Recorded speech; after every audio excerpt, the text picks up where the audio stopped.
पागल रे जमाना जुगा बाप पागल हो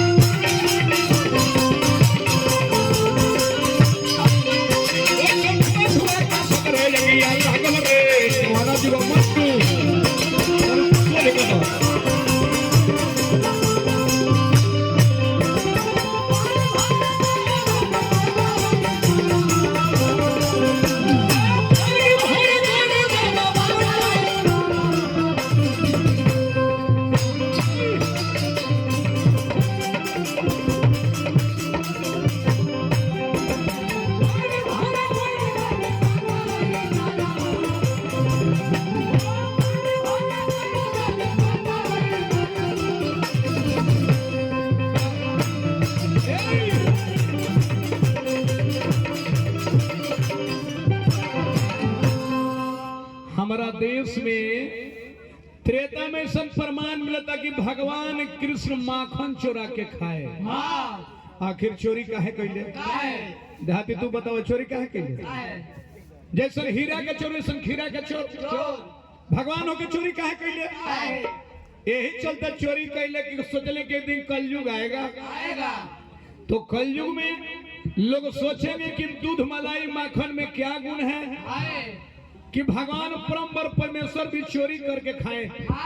आज वही ना देश बदे हाथी वही ना भारत बा। अब भारत में कहा गइल बा पियले जियले के बाजार लागत इज्जत के पियले जियले के बाजार लागत इज्जत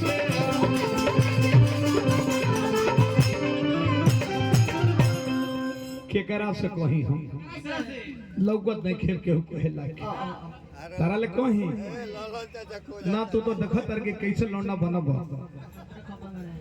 तू चाहबा ना तो हम बन जाए 1 मिनट में बनो। हे नृत्यांगना हे भयंकर परी होली के महीना में अपने ओने में हम मुंह करके बैठो ना हम देखत नहीं तो हमरा उल्टी करे के मन करता। कोई से नहीं भारत हो गई भाई। भारत में हमारा याद बा हमार दादी पहले जाता में दर के गेहूं बनावे गेहूं के दारा बनावे आ दारा सिझावा जाए दही मीठा मिला के खाई जा। हम अपन बात अनुभव बतावत नहीं आ केहू गरीब पेट के रोगी ना रहे मैं तो मन चुस्त दुरुस्त रहे भैया। आज 100 गो आदमी खड़ा करी ना 99 गो पेट के रोगी निकल जाता है। कहा हो गई भारत के काहे लोग पेट के रोगी निकलल? तो सोशल मीडिया के जमाना आइल चाइनीज वाला सोशल मीडिया के जमाना आइल चाइनीज वाला खाना।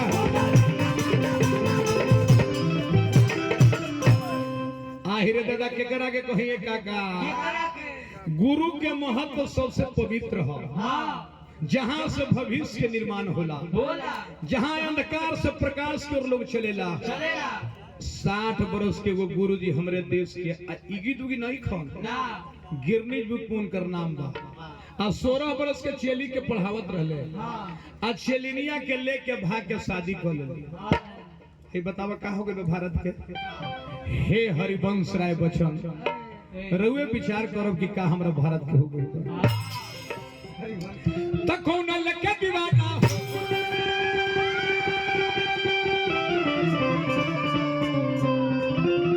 अरे कौन लगे दीवाना दीवानी क्या भागल रे जमाना जुगो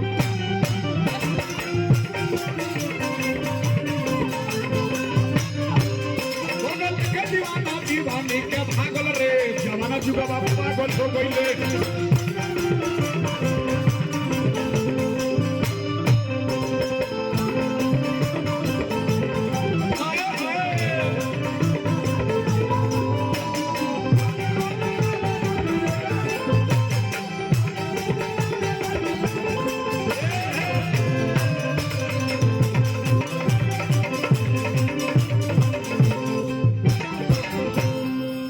लिट्टी खैली हाँ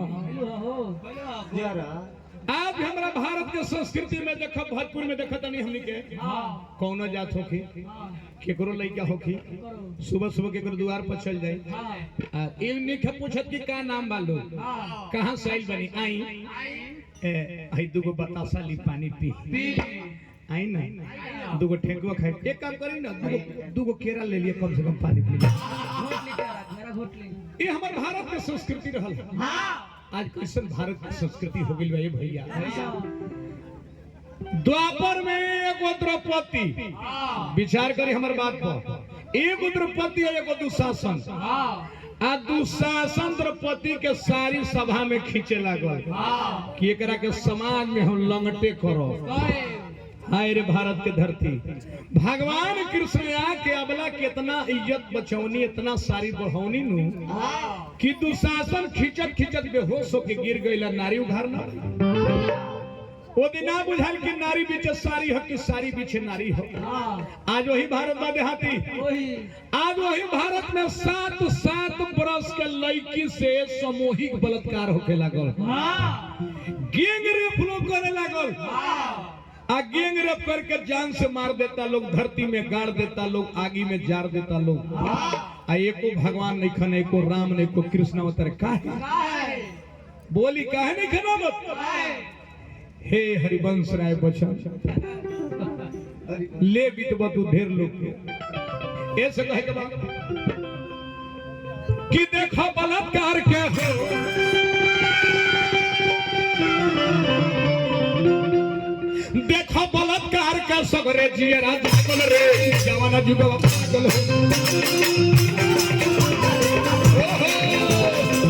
देखो बलात्कार का सगरे जियरा जागल रे जवाना जुगवा पागल हो गई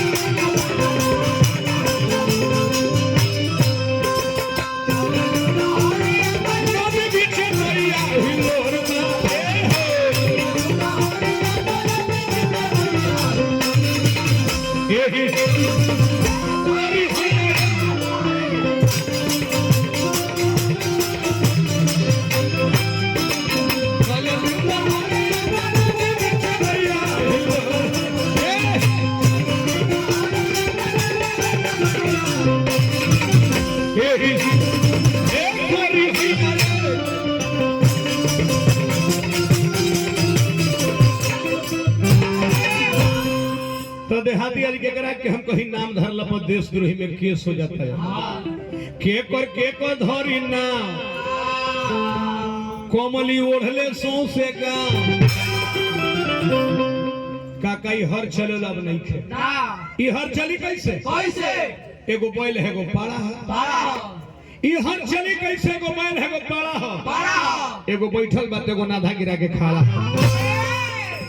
तो कोनो बैल कोनो पाड़ा कोनो नाधा गिरा के खाड़ा कोनो बैल कोनो पाड़ा कोनो नाधा गिरा के खाड़ा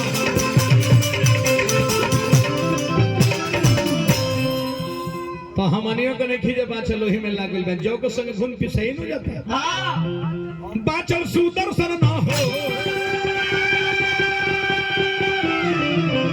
ये बाचल सुदर्शन ना यही लाइन में लागल रे जवाना जुगवा पागल हो गई